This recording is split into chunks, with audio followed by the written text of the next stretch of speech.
अनन्या, ये क्या अपने हस्बैंड की जगह अपने नौकर को ले आई इस ट्रिप पर? यही मेरा हस्बैंड है। What? Excuse me sir, Akram sir की पार्टी शाम में, तो अभी का लंच और ड्रिंक आप अपने एंड से पे कर सकते हैं। हे गाइस, आज खाने का बिल अभिनव भरेगा। मैंने ऐसा कुछ भी नहीं कहा। लेट्स क्लैप फॉर अभिनव। महीने के 6,000 रुपए कमाने वाला ये नौकर हमारे लाखों के बिल भरेगा। Clap clap clap clap clap. Abhinav को समझ ही नहीं आया कि 1 मिनट में ये कैसे क्या हो गया, और वहीं अनन्या भी यही सोच रही थी। ये क्या किया अभिनव ने? ना तो मेरे पास इतने पैसे हैं कि मैं आज का बिल भर सकूं, और ये अभिनव तो खुद ही भीख पकता है। और हाँ गाइस, अभिनव ने यह भी शर्त रखी थी कि अगर आज वो ये बिल नहीं भर पाता है तो राज अनन्या के साथ जो चाहे वो कर सकता है। What? अभिनव, अपनी औकात में रहकर शर्त लगाओ। मैं तुम्हारी कोई प्रॉपर्टी नहीं हूँ जो मुझे तुम दाव पे लगा दोगे। अनन्या मेरी बात सुनो, मैंने ऐसा कुछ Shut up! Shut up! अभिनव यहाँ अनन्या को समझाने की कोशिश कर रहा था कि उसे फंसाया जा रहा है। अले अले अले अले, शर्त लगा करके पीछे नहीं हटते। क्या हुआ? पैसे खत्म हो गए? वेटर! राज ने अभिनव को बोलने का मौका ही नहीं दिया। होटल के महंगे से महंगे फूड और ड्रिंक्स का ऑर्डर लगाता गया। तभी काजल की नजर एक बॉक्सिंग रिंग पर पड़ी। हे राज, तुम कॉलेज टाइम में बॉक्सिंग चैंपियन थे ना? तो क्यों ना तुम्हारे और अभिनव के बीच एक फाइट हो जाए? जब तक हमारा खाना आता है तब तक हमारा एंटरटेनमेंट भी हो जाएगा। ये सुनते ही सबके कान खड़े हो गए, क्योंकि राज वाकई बॉक्सिंग का वो खिलाड़ी था जिससे दूसरे कॉलेज वाले भी कांपते थे, और राज ने अब तक 25 लोगों की नाक तोड़ी थी। तभी अभिनव का फोन बजा। अभिनव सर का फोन आ रहा है, और पता है कॉल किसका आ रहा होगा? घर के रघु काका का। फोन करके कह रहे होंगे, ए अभिनव, सफाई करके नहीं गया क्या तू? तो क्या बोलता है फिर? हो जाए, आज पता चल ही जाएगा कि अनन्या के लिए कौन बेस्ट है, तू या मैं। अभिनव, अभी भी मौका है, मना कर दो। अभिनय जीजू, क्या तुम्हारे अंदर हिम्मत नहीं राज से कंपटीशन करने की? अभिनव को अब गुस्सा आ गया और उसने बोला, मैं बॉक्सिंग करूंगा। गाइस, तो आज अभिनव मार खाएगा और हम खाना। राज भी तैयार होकर बॉक्सिंग रिंग के अंदर आ गया। वहां दूसरी तरफ आर्यन और उसके दोस्त महंगी ड्रिंक्स और खाना ऑर्डर करने लगे। तभी राज ने अटैकिंग मोड में आकर अभिनव को एक पंच मार दिया और अभिनव के मुंह से खून निकलने लगा।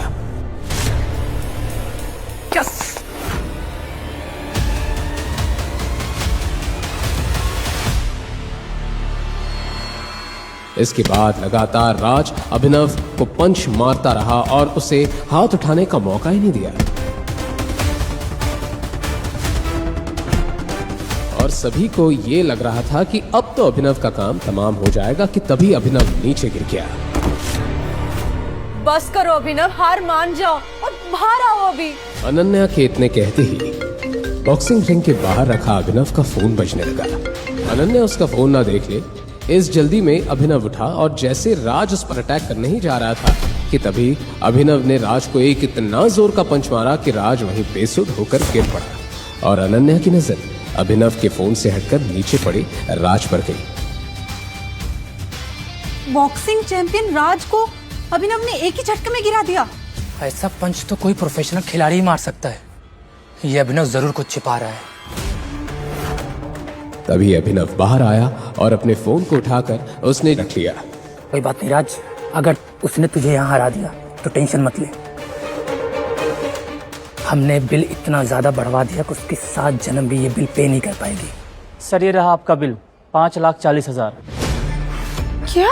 कोई बात नहीं, हमारे अभिनव साहब है ना, वो सबका बिल देंगे। पर तभी अभिनव को देखकर वो वेटर थोड़ा कंफ्यूज हो गया। उसके कपड़ों से उसने उसे तुरंत जज कर लिया था। सर, रिसेप्शन में आइए प्लीज। ध्यान रखना कहीं ये भाग न जाए।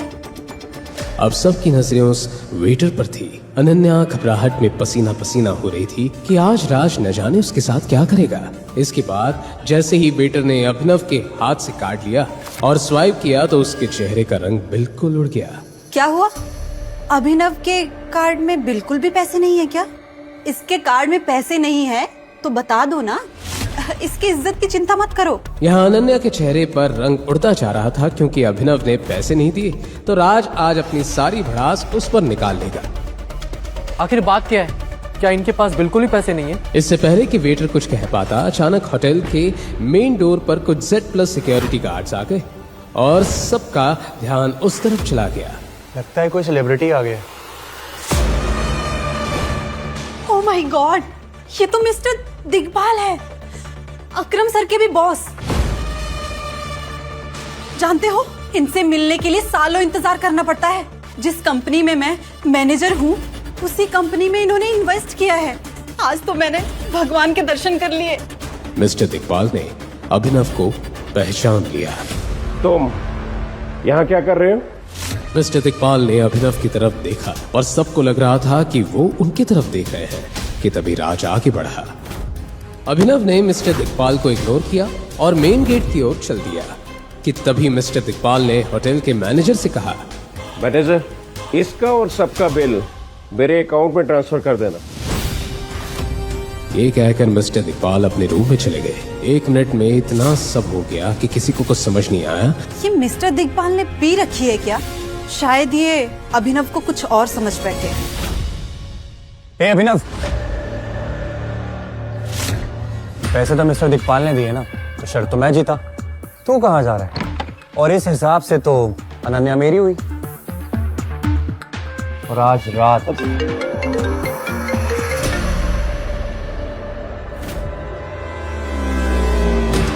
राज फोन दे। फोन बजते जा रहा था कि तभी राज ने अभिनव से बॉक्सिंग का बदला लेने के लिए उससे झल्लाते हुए कहा, कौन सा बड़े सुपरस्टार का फोन आ रहा है तेरे पास? बार बार बजे जा रहा है। एक काम करता हूँ, उठा लूं क्या? देख, तेरा जितना गुस्सा है तुम मुझ पे गुस्सा निकाले, फोन मत उठा दे। राज ने इसे चैलेंज मान लिया और फोन उठा लिया। राज ने फोन स्पीकर पर रख दिया और फोन पर सामने से आवाज आई, बॉस, हमें आपकी लोकेशन मिल गई, हम आ रहे हैं आपको लेने। There is something critical.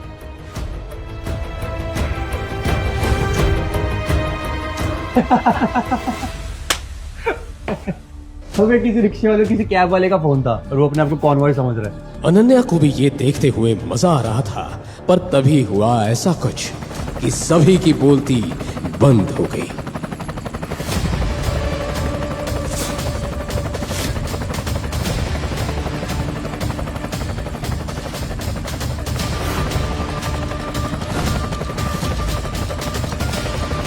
अरे ये तो करोड़ों का हेलीकॉप्टर है, ये अभिनव की टैक्सी का है। इसके बाद अभिनव ने फोन पर कुछ कहा और हेलीकॉप्टर वहां से चली गई। तुरंत एक टैक्सी आकर अभिनव के सामने खड़ी हो गई।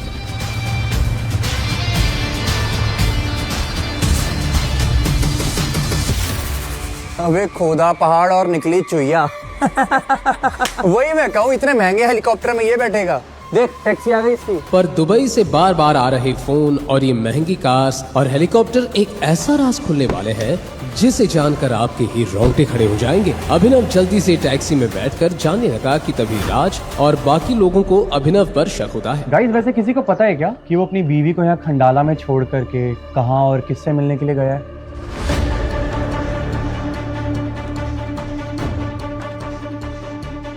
आपने जिस व्यक्ति को कॉल किया है वह अभी दूसरी कॉल पर व्यस्त है। हाउ डेयर यू अभिनव, तुम मुझे बिना बताए कहाँ चले गए? अनन्या, क्या तुमने कभी कोशिश नहीं की जानने की कि तुम्हारा वो निकम्मा पति किससे बातें करता है? क्यों ना ये अभिनव का पर्दाफाश कर दिया जाए।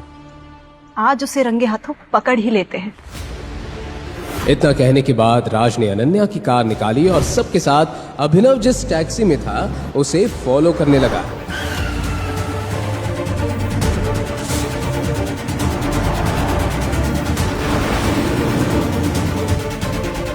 रात, जल्दी चलाओ ना। अभिनव, आज ना मैं तेरी पोल खोल कर रहूंगा, तू कहाँ जाता है और क्या क्या कांड करता है। राज और सबको लग रहा था कि आज अभिनव की असलियत सामने लाकर उसका मजाक उड़ाएंगे, पर इन्हें नहीं पता था कि इनके सामने अभिनव का आज वो सच सामने आने वाला है जिसकी इन्होंने सपने में भी कल्पना नहीं की थी। क्या है अभिनव की सच्चाई? एक गरीब घर जमाई जो सिर्फ गालियां खाने के लिए पैदा हुआ है या कुछ और? कहीं मत जाइए, इन सभी का राज खुलने ही जा रहा है। रुको रुको। अभिनव की टैक्सी को अचानक पुलिस द्वारा चेक पोस्ट पर रोक लिया गया। राज ने कार को कुछ दूर पहले ही रोककर तमाशा देखना शुरू किया।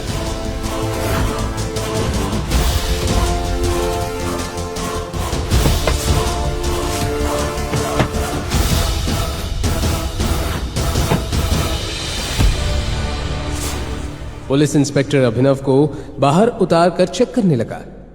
तलाशी करने पर पुलिस को अभिनव के पास से एक गन मिली। गन देखते ही पुलिस इंस्पेक्टर ने अभिनव से कहा, क्या ये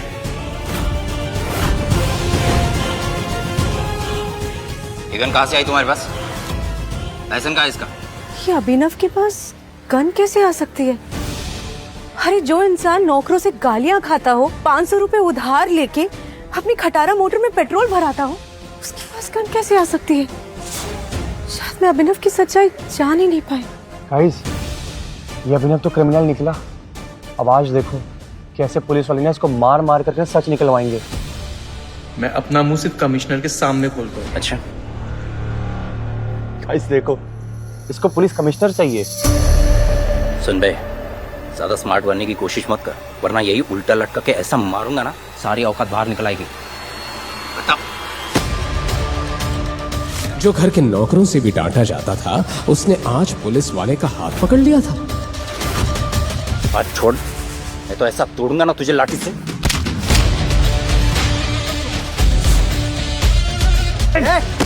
ये चिल्लाहट सुनते ही आसपास के सब पुलिस वाले भी घूम गए।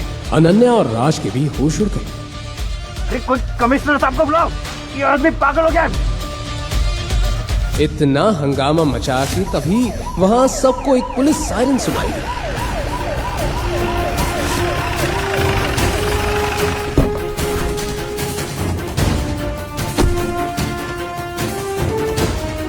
ये क्या तमाशा है?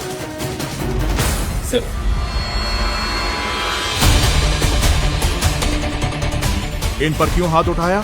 कमिश्नर को देखते ही सबके चेहरे सफेद पड़ गए और जिस अभिनव को अभी तक बेइज्जती मिल रही थी, उसके सामने अब पुलिस भी खड़ी कांप रही थी।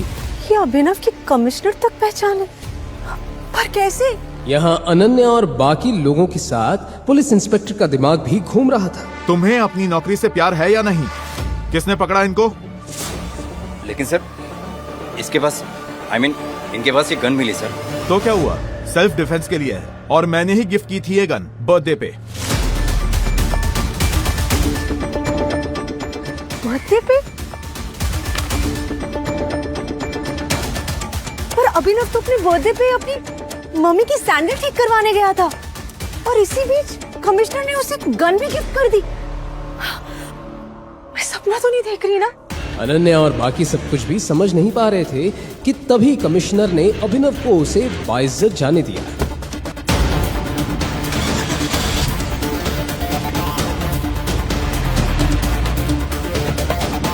पर जैसे ही राज अभिनव का पीछा करने के लिए कार में जाने लगा, तभी पुलिस इंस्पेक्टर ने उसे रोक दिया। कहाँ जा रहे हो इतने जल्दी? ये लड़की कौन है? चलो बाहर निकलो। सर,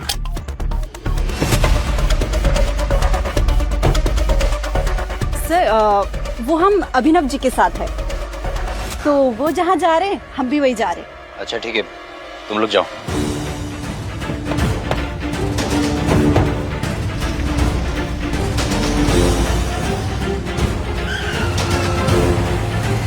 वो अभिनव की टैक्सी का पीछा करते रहे। टैक्सी एक बहुत बड़े ही खंडर से होते हुए सड़क को क्रॉस कर ही रही थी कि तभी उसी खंडर की गलियों में से अचानक वो ब्लैक कार्स अभिनव के टैक्सी के आगे आ गई और अभिनव की टैक्सी के आगे पीछे चलने लगी।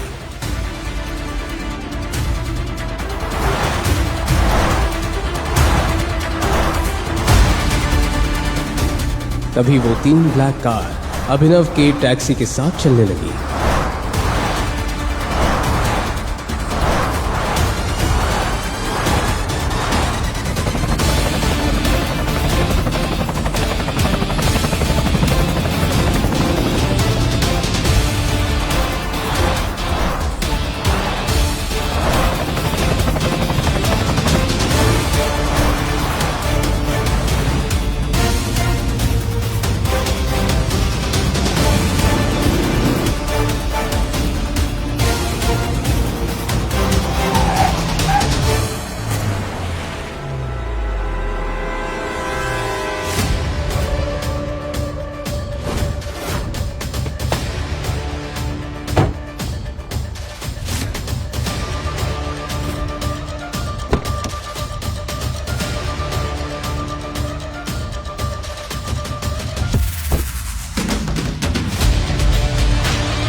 Oh my God.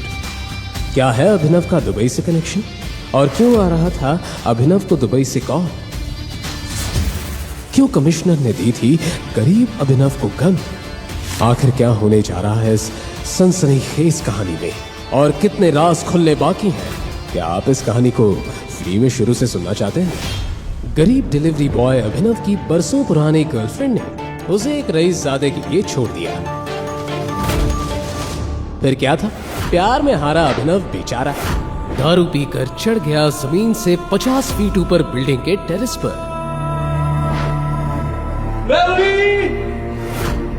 मैं ये दुनिया छोड़ के जा रहा हूँ। मुझे तो तुम्हारे धोखे नहीं मार दिया। तुम खुश रहना उस रईसजादे के साथ। मैं चला।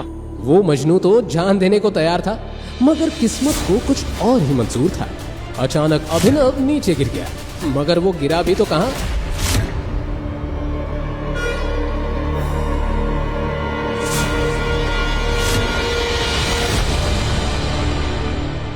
लड़की का बिस्तर। ये भगवान, यहाँ मैं कहां से आया? जी हाँ, उस टेरेस से गिरकर अभिनव पहुंच गया था शहर की सबसे खूबसूरत और रईस लड़की अनन्या के बिस्तर पर, जो उस वक्त चैन की नींद सो रही थी। मगर जैसे ही उसकी नींद खुली, कौन है तुम? मेरे बिस्तर पे क्या कर रहे हो?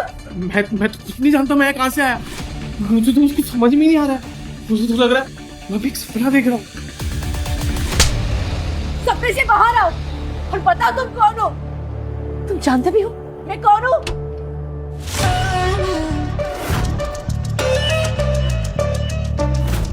ओह माय गॉड, ये सब क्या चल रहा है बहना? ये भिखारी तुम्हारे बेडरूम में क्या कर रहा है? रंग रलियां बनाई जा रही है। सनी, तुम यहाँ क्या कर रहे हो? वैसे सवाल तो मुझे करना चाहिए बहना, ये फटेहाल सा बंदा तुम्हारे बेडरूम में क्या कर रहा है? देखो भाई, मुझे तो खुद भी नहीं मालूम मैं यहाँ कैसे आया। मुझे सिर्फ इतना है कि मैं टेरेस पे था। फिर चुप करो, अभी पुलिस आएगी ना तो सारी सच उगलवाएगी तुमसे। ना ना ना बहना, पुलिस से कुछ ना कहना। शायद भूल रही हो आप सिंह परिवार की मर्यादा। सिंह परिवार के सारे फैसले एक इंसान लेता है, द ग्रेट किंग हरदेवपाल सिंह, यानी कि हमारे पूजनीय दादाजी। दादाजी का नाम सुनते ही अनन्या के माथे पर पसीना आ गया।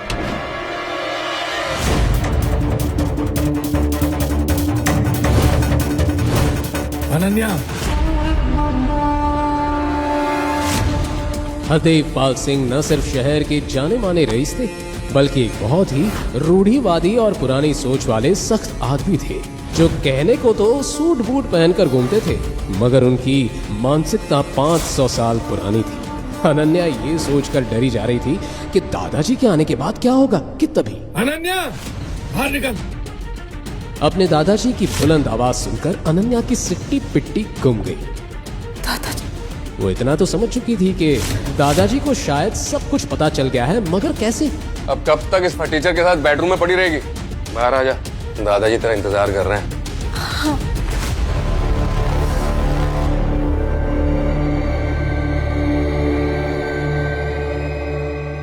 अरे अरे अरे, आप कहाँ जा रहे हैं भैया? सुनो, बड़े बुजुर्ग सच ही कहते हैं कि दारू सेहत के लिए हानिकारक होती है। अब देख, तेरी दारू आज तुझे कहाँ ले आई? और मेरी बहन को मेरे दादाजी के गुस्से से कौन बचाएगा? और तू साले डिलीवरी बॉय, तेरी तो ऐसी की तैसी हो गई।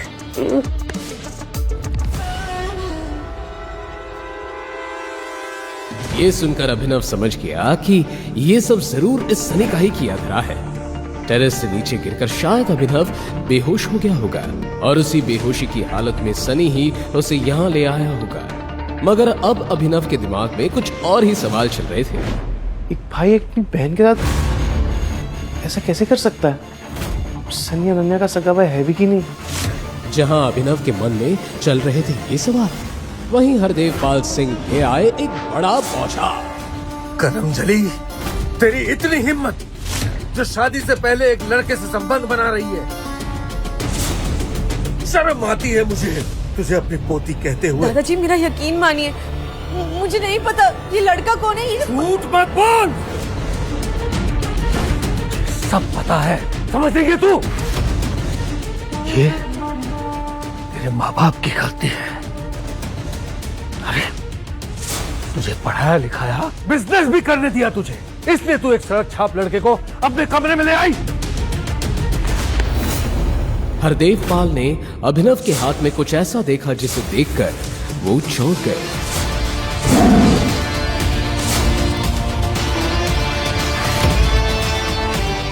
आपको शर्म आनी चाहिए।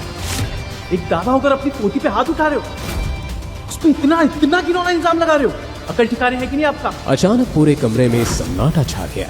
आज तक किसी ने भी हरदेव पाल से ऐसे बात नहीं की थी, और यहाँ एक मामूली सा डिलीवरी बॉय शहर के जाने माने रईस से जुबान लड़ा रहा है। साले तेरी इतनी हिम्मत, मेरे दादा से जुबान लड़ाता है? गोलियों से फूट डालूं मैं तुझे। सनी छोड़ दे इसे। सनी को समझ नहीं आया कि उसके दादाजी ऐसा क्यों कह रहे हैं, पर उसके पास अपने दादाजी की बात मानने के अलावा और कोई ऑप्शन नहीं था। हरदेव पाल ने अभिनव को ऊपर से नीचे तक देखा और फिर अनन्या को देखते हुए बोला, अनन्या, इस लड़के का नाम जो भी हो, लेकिन तुझे इस लड़के से शादी करनी होगी। नहीं दादाजी, मैं इससे शादी कैसे कर सकती हूँ? मैं इसका नाम भी नहीं जानती हूँ। ए लड़की, ज्यादा अनजान मत बन। हरदेव सिंह के कानून को तू जानती है। बिना चू चपट किए शादी कर ले तू, और वो भी आज ही। नहीं दादाजी, मैं इस फटीचे से शादी नहीं करूंगी, नहीं करूंगी मैं ये शादी।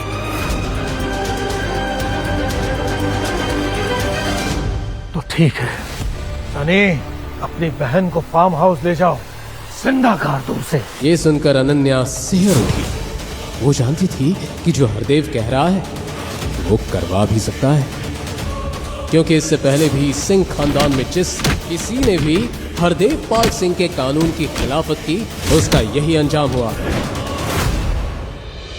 अनन्या भी अब अपने दादा के सामने लाचार हो गई थी। वहीं अभिनव जानता था कि अगर उसने अनन्या से शादी नहीं की तो एक मासूम लड़की उसकी वजह से अपनी जान से हाथ धो बैठेगी। फिर क्या था, 1 घंटे के अंदर ही उसी हॉल में अनन्या और अभिनव की शादी हो गई। शादी की पहली रात अनन्या की जुबान पर बस एक ही सवाल था। नाम क्या है? अभिनव, बट मेरे पापा मुझे प्यार से जो भी बुलाते हो मुझे फर्क नहीं पड़ता।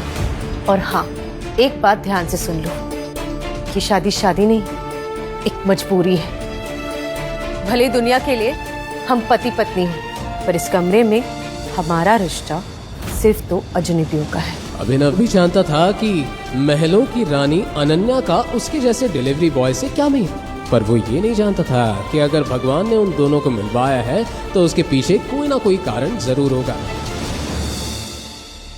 आज मेरे दोस्त अकरम के जन्मदिन की पार्टी है, और अनन्या, तुम उस पार्टी में हमारे नए दामाद को अपने साथ लेकर के जाओगी। वैसे तो अनन्या उस पार्टी में नहीं जाना चाहती थी, मगर दादाजी का हुक्म टालना उसके लिए नामुमकिन था। मजबूरी में अभिनव को भी अनन्या के साथ जाना पड़ा, मगर वहां उसका सामना उससे हुआ जिसे देखकर वो पूरी तरह से चौंक गया।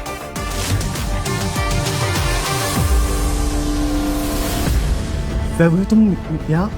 जी हाँ, अभिनव के सामने खड़ी थी उसकी वही एक्स गर्लफ्रेंड वैभवी, जिससे प्यार में धोखा खाकर अभिनव टेरेस पर चढ़ गया था।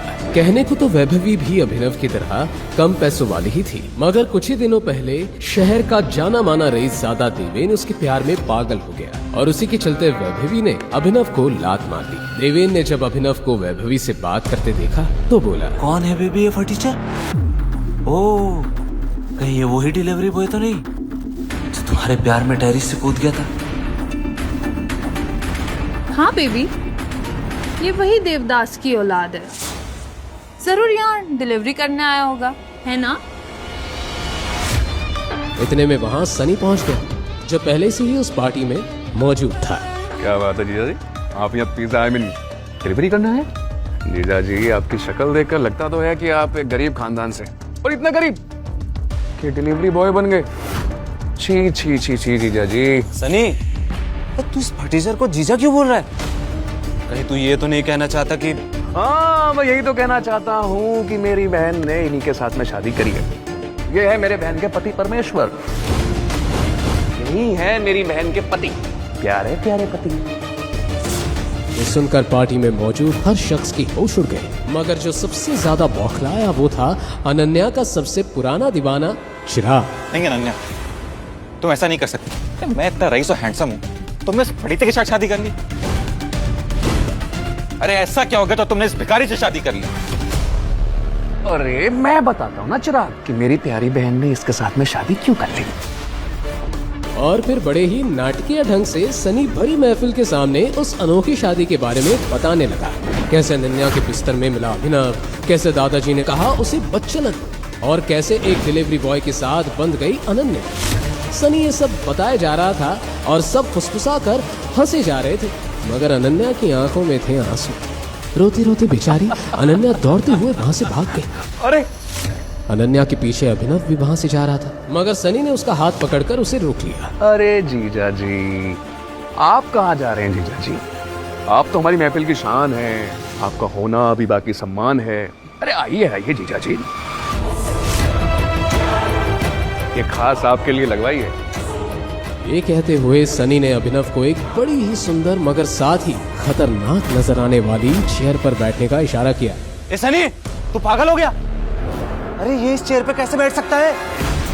तू जानता है ना ये चेयर किसकी है? अरे तो चुप कर याते बहन, अब मेरे प्यारे जीजा जी हैं तो मुझे पता है ना सम्मान कैसे देना है। हाँ, जो भी है जैसा भी है, हमारे दोस्त सनी का जीजा जी है यार, इसका सम्मान तो करना पड़ेगा ना। बिल्कुल करना पड़ेगा, क्यों नहीं। चिराग की बात सुनकर देवेन भी समझ गया कि अब सनी अभिनव का काम तमाम करके ही रहेगा। अब पता चलेगी इस डिलीवरी बॉय को इसकी असली औकात। आई आपको बैठाते हैं आपकी हॉट सीट पे, खास आपके लिए बनवाई है स्पेशल। बैठिए, अरे जीजा जी बैठिए बैठिए। और फिर जैसे ही अभिनव उस चेयर पर बैठा, अचानक ही उस चेयर से पूरे हॉल में बहुत ही तेज साउंड वाले अलार्म बजने लगे। क्या हो रहा है ये सब? तूने क्या किया? तो माफिया किंग की कुर्सी पर बैठ गया। अबे तू गया। वो खास चेयर थी द माफिया किंग गैंग के मालिक अकरम की, और इस चेयर में अकरम के अलावा किसी और को बैठने की इजाजत नहीं थी। कौन है वो माका लाल?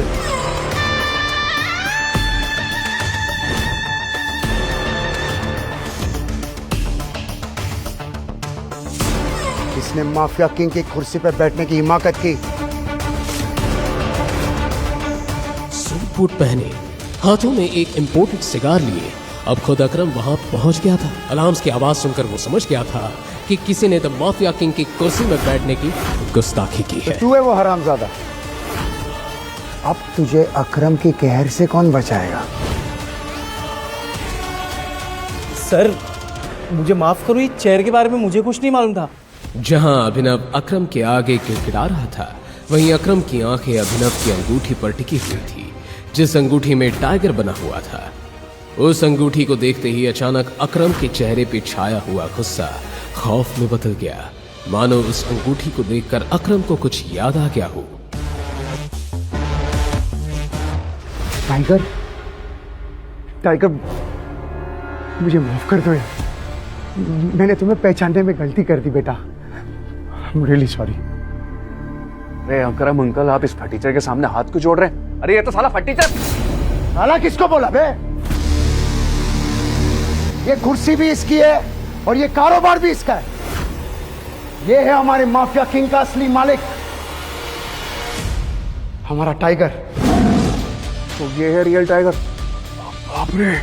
आखिर क्यों अभिनव के आगे अकरम जैसे खतरनाक डॉन ने घुटने टेक दिए? क्यों अकरम अभिनव को कह रहा था टाइगर? क्या याद आया था अकरम को अभिनव की उस अंगूठी को देखकर?